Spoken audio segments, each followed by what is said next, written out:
30% government आगे को देती, मगर ये बार ऐसा नहीं है। ये बार 100% उनका नुकसान हुआ और 100% गवर्नमेंट चाहे क्या आगे आके जो है इनका खराब हुआ है अमाउंट जो है 100% इनको देना चाहिए। फंक्शन को अटेंड करने के लिए आने की बजाय सीएम बोम्मई अगर फसलों की जो खस्ता हालत है, जो लोगों की खस्ता हालत हुई है इन दिनों, उसको देखने के लिए यहाँ पर विजिट करते, यहाँ पे दौरा करते तो ये ज़्यादा बेहतर होता। ये जो घरा गिरे हैं इनका भी कंपनसेशन नहीं दिए, जो मरे लोग उसको उनका आज तक भी उन्हें सामने नहीं है, उनका भी जो है मालूम कंपनसेशन देना और मरे तो वाले को मिनिमम से मिनिमम 25 लाख रुपए इनको देना। अगर हुकूमत नहीं करती है तो उसका भुगतान कौन करेगा? और ज्यादा कम हो गया वो तो डीसी ऑफिस को हम जो है चाबी डालने का लॉक डालने का काम भी करते हैं, क्या आप इसकी मीडिया के थ्रू करो। गुलबर्गा के जो एमपी हैं उन्होंने ये कहा कि 10,000 मुआवजा दिया जाएगा। 10,000 उनका जो नुकसान है उसकी कोई भरपाई नहीं है। This video is sponsored by Mahalakshmi Jewelers, United Hospital, KBN University, Shaheen Group of Institutions, Fine Art Designers, Chulbul Lighting and Furniture, SR Continental Hotel and by Sparkles International School। Janata Dal secular की तरफ से पिछले दिनों तकरीबन 2 महीना पहले हम लोगों ने एक मेमोरेंडम दिया था डीसी को कि मुसलसल मूसलाधार बारिश होने की वजह से गुलबर्गा ज़िले में कई सारे इलाकों में फसल बर्बाद हो चुकी है। उसके ऊपर बिल्कुल भी ध्यान नहीं दिया गया है। ये हम लोगों का एहसास है कि आवाम की तकलीफ़ों को ज़िला एडमिनिस्ट्रेशन बिल्कुल नज़रअंदाज कर रही है। जो सेंटर से सर्वे के लिए टीम आती है वो भी मुआयना करके जाती है, और मुआयना करने के अलावा ये होना चाहिए था कि बजाय कोई फंक्शन को अटेंड करने के लिए आने की बजाय सीएम बोम्मई अगर फसलों की जो खस्ता हालत है, जो लोगों की खस्ता हालत हुई है इन दिनों, उसको देखने के लिए यहाँ पर विज़िट करते, यहाँ पे दौरा करते तो ये ज़्यादा बेहतर होता। पिछले महीने की रिपोर्ट है कि तकरीबन 3.5 लाख हेक्टेयर ज़मीन की जो फसल है वो ख़राब हो चुकी है।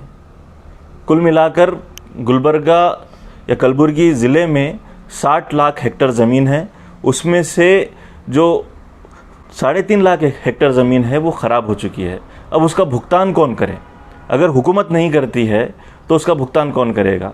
ना सिर्फ ये बल्कि पूरा का पूरा तालुका, जो हमारे 9 तालुका हैं या 13 तालुका हैं, वो पानी की वजह से जो मूसलाधार मुसलसल बारिश हो रही है और अभी मज़ीद 10 दिन बारिश होनी है, उसको देखते हुए फौरी तौर पर अगर एडमिनिस्ट्रेशन हरकत में नहीं आता है और लोगों को मुआवजा नहीं देता है तो ये किसानों के लिए बहुत बड़ी आपदा है, बहुत बड़ी तकलीफ़ की बात है। फौरी तौर पर एडमिनिस्ट्रेशन को हरकत में आना चाहिए और किसानों की जो ये हालत हुई है उसको देखते हुए उनको मुआवजा देना चाहिए। और 10,000 मुआवजा देने से मसला हल नहीं होता है। हमारे गुलबर्गा के जो एमपी हैं उन्होंने ये कहा कि 10,000 मुआवजा दिया जाएगा। 10,000 उनका जो नुकसान है उसकी कोई भरपाई नहीं है। उनका नुकसान क्या, उनको जो पेस्टिसाइड्स मिलते हैं, जो उनको पेस्टिसाइड्स ख़रीदने पड़ते हैं, उसकी तक भरपाई नहीं होगी इससे। तो लिहाजा मेरी और जनता दल सेक्युलर के तमाम कारकुनों की तरफ से, यूथ डिस्ट्रिक्ट कमेटी की तरफ से मेरी ये डिस्ट्रिक्ट एडमिनिस्ट्रेशन को अपील है, रिक्वेस्ट है कि फौरी तौर पर हरकत में आकर ये लोगों को अच्छा मुआवजा दें। और ये मुआवजा 10,000 से काफ़ी नहीं होगा। ये मैं अपील करते हुए डिस्ट्रिक्ट एडमिनिस्ट्रेशन को और डिस्ट्रिक्ट इंचार्ज मिनिस्टर को ये गुजारिश करता हूँ, और ख़ास करके सीएम बोम्मई को, कि इतनी बड़ी तादाद में अगर फसल ख़राब होती है तो उनका काम है कि यहाँ पर आकर वो ख़ुद सर्वे करें और सर्वे करके सही मुआवजा किसानों को दें। अस्सलाम वालेकुम रहमतुल्लाहि व बरकातहू। आपने बहुत अच्छा क्वेश्चन पूछा। देखिए, ये अब तक जो पानी आया है, बारिश आई, मैं समझता हूँ 30, 35, 40 साल के अंदर ये पहली बार पानी आया है। इतना 100% मतलब इतने बड़े पैमाने पे अगर किसी का नुकसान हुआ है तो किसानों का हुआ है। और बारिश इतना आने के बावजूद 100% फसल उनकी लोगों की, किसानों की ख़राब होने के बावजूद आए दिन देखने को आ रहा है कि भाई फसल जो है पूरा पानी में डूब गई। उनका जो डालने का जो मतलब जो था, जो फसल 3-3, 4-4 फीट जो उगी थी फसल वो भी डूब गई है पूरी तरह से। ऊपर से कई जगह तो चुप नाम को दिख रही है कि भाई यहाँ पर फसल है बोल के, वरना कुछ 99% जो है फसल पूरी अंदर डूब गई है। डूबने के तरफ से पूरा जो फसल का जो था, जो जैसा जवारी है, जो दूसरे जवारी एक ही है जो दिख के आ रही, बाकी की जो फसल है छोटी रहती है, वो फसल तो टोटली अब तक इतने दिन जो पानी 2 महीने से पानी जो आए दिन कंटिन्यू बारिश आ रहा है, उसके तरफ से पानी में इतने दिन रहने के बाद फसल की हालत क्या हो जाती, पूरा सड़ गई, पूरा फसल खराब हो गई।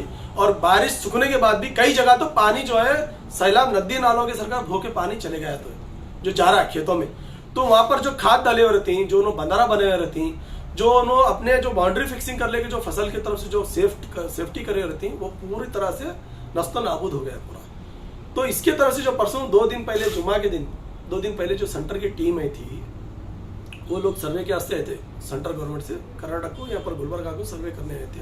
सर्वे करने आने के बाद हमारे डीसी साहब और यहाँ के डिस्ट्रिक्ट के ऑफिस तहसीलदार पूरे रेवेन्यू डिपार्टमेंट मिलके जो है सर्वे को गया था। जाके सर्वे करके वहाँ पर अब तक कितने % फसल खराब हुई उनका आज तक डीसी साहब का स्टेटमेंट नहीं आया कि भाई हम सर्वे करें, इतने फसल खराब हो गई, इतनी जगह ये होगा, परसेंटेज जो है पेपर सजेशन देना था उन्होंने, आज तक उनका भी बयान अब तक सामने नहीं आया। और आए दिन हमारे यूथ की टीम तमाम तालुकों में जाके ये करें, सर्वे करने के बाद हमारी टीम हम जाने के बाद दिख के आ रहा है कि भाई फसल की जो हालत, किसानों की जो हालत है बहुत ही खराब। आज तक इतनी हालत किसानों की नहीं खराब थी, आज जो है बहुत किसानों की हालत खराब है। तो आप जो है यहाँ के डीसी साहब और यहाँ के स्टेट गवर्नमेंट और सेंट्रल गवर्नमेंट को आगे आना था, अभी तक वो लोग नहीं है। इमीडिएट इनको रिलीफ फंड किसानों को देना चाहिए। अगर वो लोग नहीं देंगे तो किसान जो है ऐसे मर जाते हैं। आज 2 साल पहले भी हम 2 साल 3 साल से कंटिन्यू हम ये बारे में हम स्ट्राइक करते आ रहे हैं, प्रोटेस्ट करते आ रहे हैं। यहाँ स्टेट सीएम साहब को, येडियुरप्पा साहब को भी दिए थे, और ये जो बुमा साहब है उनको भी हम यहाँ आज तक हम प्रोटेस्ट करके एक मनवी पत्र दिए थे कि भाई आने वाले दिनों में आप केयरफुल रहो। ये 2-3 महीने पहले भी जब पानी आने के जो हमारे को जब लक्षण थे, तो वो टाइम पर हम इनको हुशार करे थे, भाई आप सो गए हैं, अब हुशार हो जाओ। और जो है किसानों को ये आने वाले दिन में बहुत खराब आने वाला है, वेदर रिपोर्ट बता रही है आपको। इमीडिएट आप जो है यहाँ के जो रूट प्लान, पानी का जो बारिश आता है पहाड़ों पर से, गाँव में से जो पानी घुसता है, तो पानी का रूट जो है क्लियर करो, क्योंकि कई बार बारिश आने के बाद, खत्म होने के बाद जो है पूरा झाड़ा उठ जाती है वहां पर और बंद हो जाती है। उनके जो पानी जाने का जो रूट प्लान रहता है, उनके जो नाले रहती है बंद हो जाती। तो बंद होने के बाद क्या होगा, आजू बाजू गाँव में घुस जाता पानी। तो हम लोग हुशार करे थे ऑलरेडी इनको, तो उसके बावजूद भी इन्हें होशियार नहीं है। उसके तरफ से आज जो किसानों को है भुगतना, उसकी सजा जो है किसानों को भुगतना पड़ रहा है।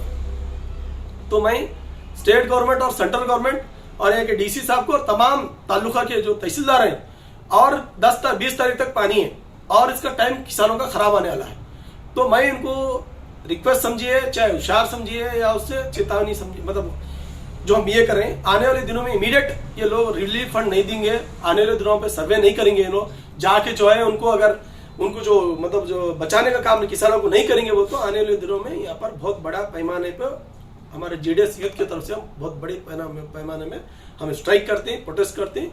और ज्यादा कम हो गया वो तो डीसी ऑफिस को हम जो है लॉक डालने का काम भी करते हैं, बोल आपकी इसकी मीडिया के थ्रू करो, क्योंकि इतना जो खराब टाइम आने के बाद ये डबल इंजन की सरकार सामने नहीं आती हो तो क्या है।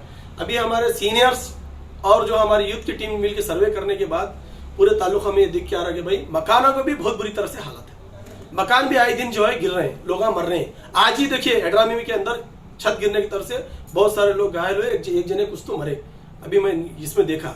और तमाम गांव से, तालुका से हमारे को फोन आ रहे हैं कि भाई किसानों के ऐसे प्रॉब्लम चल रहा था, हमारे वर्कर्स फोन करेंगे। तो अब तक क्यों नहीं है इनका स्टेटमेंट क्या है? इन्हों जो है आराम से एसी रूम बैठने का इनका इतना ही काम है, चाहे लीडर्स रहते यहाँ के, इंचार्ज मिनिस्टर साहब रहते, चाहे MP साहब रहते, यहाँ के तमाम लोग आज तक उनका जाग को, उनका आंसू पोंछने का काम नहीं कर रहे। और इन्हों जो हमेशा देखने में आ रहा है कि भाई परसेंटेज इनका कितना रहते हैं, 100% नुकसान होने के बाद इन्हों क्या है मालूम है, 60-70% तो 30% गवर्नमेंट आगे को देती, मगर ये बार वैसा नहीं है। ये बार 100% उनका नुकसान हुआ और 100% गवर्नमेंट चाहे क्या आगे आके जो है इनका जो भुगतान है, इनका जो खराब हुआ है अमाउंट जो है 100% इनको देना चाहिए। और एक एकड़ पर एकड़ 30 से 40 हजार रुपये इनको एकड़ को देना चाहिए। अगर ये लोग नहीं देंगे तो आने वाले दिनों में बहुत बड़े पैमाने पे हम इसके बारे में प्रोटेस्ट करते हैं। और ये जो घरा गिरे हैं इनका भी कंपनसेशन नहीं दिए, जो मरे लोग उसको उनका आज तक भी उन्होंने सामने नहीं है। उनका भी जो है मालूम कंपनसेशन देना और मरने वाले को मिनिमम से मिनिमम 25 लाख रुपए उनको देना। और अमाउंट देने से जान की कीमत नहीं लगती, मगर फिर भी उनके घर वाले को एक रिलीफ फंड देना और उनके घर के एम्प्लॉइज जो है उनको गवर्नमेंट में जॉब देना। अगर वो भी चीज अगर उन्होंने नहीं करेंगे तो आने दिनों में ये दोनों इश्यूज के ऊपर हम यूथ टीम के तरफ से चुप नहीं बैठेंगे, आने वाले दिनों में बहुत बड़े पैमाने पे एहतियात करेंगे, क्या आपकी मीडिया के थ्रू बोलना चाहिए। This video is sponsored by Mahalakshmi Jewelers, United Hospital, KBN University, Shaheen Group of Institutions, Fine Art Designers, Chulbul Lighting and Furniture, SR Continental Hotel, and by Sparkers International School.